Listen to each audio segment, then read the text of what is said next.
For those of you who don't know, I'm Mike. And I'm Maddie. And we moved into an RV to travel full-time and sell our art and have an adventure and see what the world has to offer.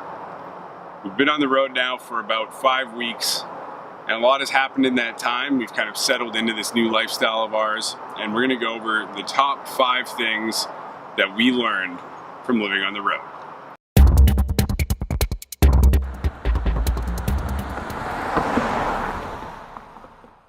Okay, one thing that we learned, which I guess should be kind of obvious, but sometimes you don't think about it, as we were living in the RV for a little while prior to going on the road, it's good to know how long and how tall your RV is. For example, we got on a ferry and we had a general idea of how long we were, but it's nice to at least give them the information and they're not marking you down as a longer unit or not measuring you or whatever. Also for height, obviously it's good to know your clearance for, going under anything. We weren't really sure how tall we were when we were going in for our oil change. Thankfully we're under 14 feet, so that worked out, but that's something we kind of learned along the way so far. Definitely. We learned a lot about the RV in general, both its physical structure, also what it's capable of. We had moments going down forest roads where we didn't really know, should we be taking the RV down it or not. We've learned a lot about what it's capable of, also what works really well on it, what doesn't. There's definitely a few repairs we've already had to do.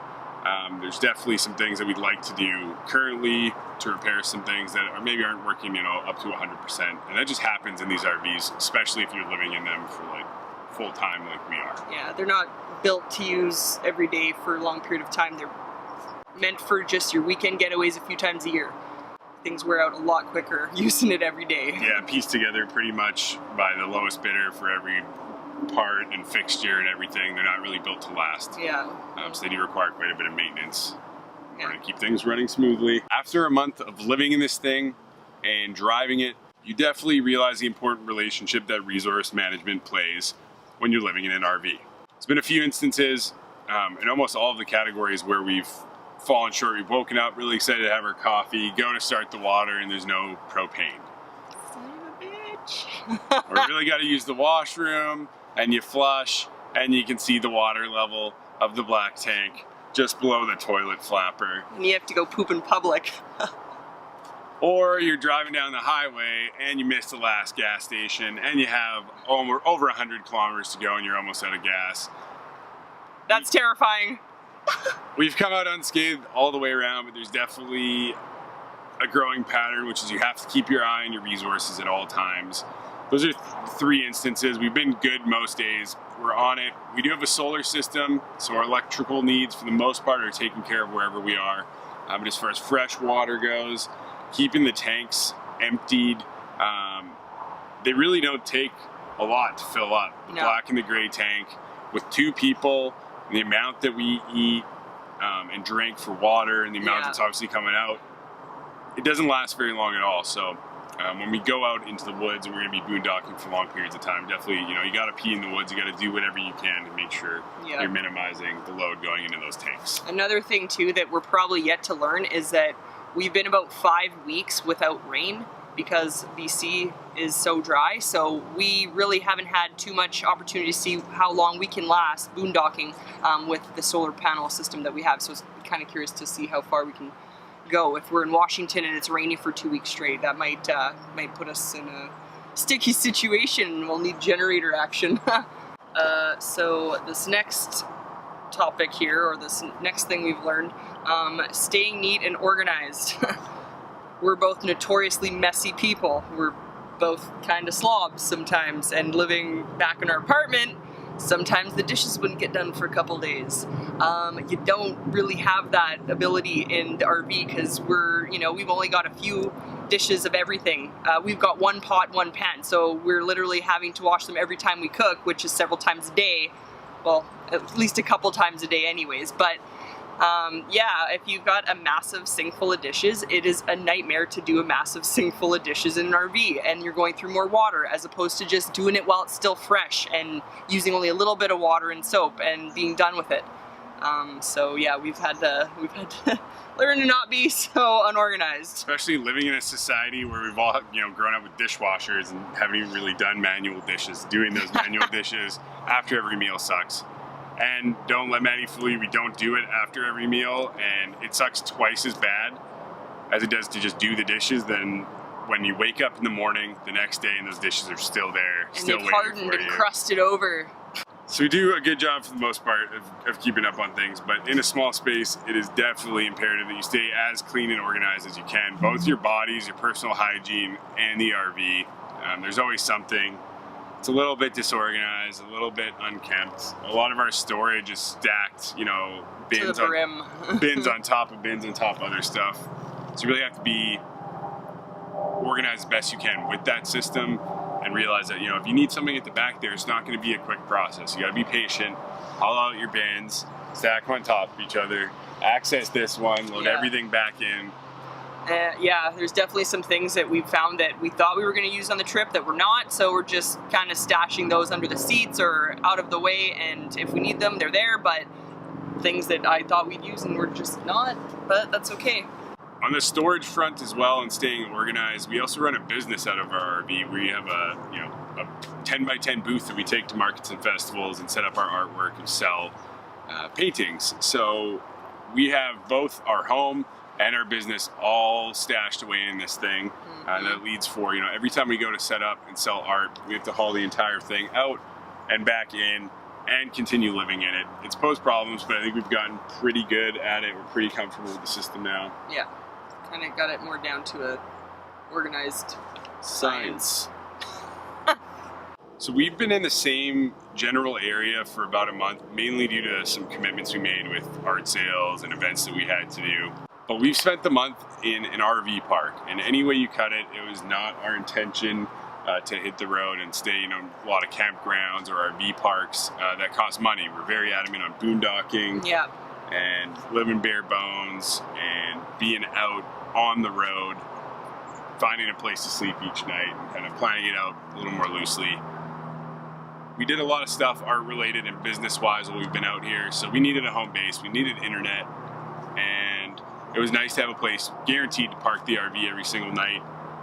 Without getting harassed. A place to shower as well, especially if you're doing business, you're selling paintings, you're talking to people.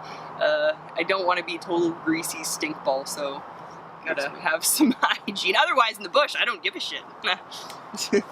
We're also trying to be super frugal with all this stuff, so we haven't been going out every single day and done super touristy things and gone whale watching. Nothing that costs money. Nothing that costs money, so we've kept busy as best we can with free resources, or as close to free as possible. We have two really awesome friends who've taken us out on some boat excursions and kept us entertained that way. We've done a lot of hiking, and we've kept busy with markets and the events that we've had. But we feel tied down to this RV park. It's not really the nomadic road life that we're excited to see new things every day. And obviously not every day, but I mean, we've been in the same spot for about a month. We've kind of hiked everything, not seen everything we can because we're not spending money, but we're kind of, we're ready. We're really itching to be on the road and to see new places, and now Nanaimo's become like home, and well, that's what we were trying to escape to begin with. That's right. So we're gonna analyze as we go down the road, when we get the itch, when we get that feeling, we're gonna take off and we're gonna continue down the road wherever we are. We've basically done either free stuff or nothing at all, and just hung out here at the RV, and that sounds nice too, but as nice as this RV park is, it's not like a national park. It's not beautiful, surrounded by nature. We haven't even been super comfortable sitting outside and hanging out until fairly recently when we've moved our campsite a little bit. So. Yeah, neighbors are very, very close, and we're not necessarily out to spend a 6-hour evening with some random people we don't know. We like to keep to ourselves a little bit. Definitely a little bit private. So life in the RV park is not what we were itching to get into when we set out on this trip. It's been necessary and it's been a good stay, don't get me wrong, but we're definitely excited to get back out on the road and explore more and adventure and see a new place. We're definitely ready for a new place. So we love you, Nanaimo, but it's time. It is time. We're breaking up with you for now. Also, haven't found a mucho burrito anywhere. I guess not that we have the money for that anyways. No fast food. One fast food. One Domino's. One Domino's. We don't talk about it. Yep. 0 deaths. Major thing we've learned while living in the RV the past month is cost and how to budget. We've watched a ton of videos of people living van and RV life and their monthly budgets and what it costs them and what it's going to cost us, and we really analyzed this a lot before we left and started this trip. And in reality, no video, including this one, can tell you how much it's going to cost to live on the road. Everyone's very uniquely different, and everyone's needs and way of life is going to affect their monthly budget greatly. I would say, off the top of our heads, before we really looked at the numbers that we have, I thought we were spending way too much, way more than we planned on spending. But after we sat down and looked at some stuff, it appears more, we're kind of balancing the books for our business and our living expenses and combining those two numbers. But for living expenses, more than I thought it would be. Not too bad. We've learned a lot in the past month also on things we need to chop down and just watch a little bit more and make sure we're not spending. Yeah, and to buy things we need, not things we need. We gotta cut that out. That's right. Which we've been better.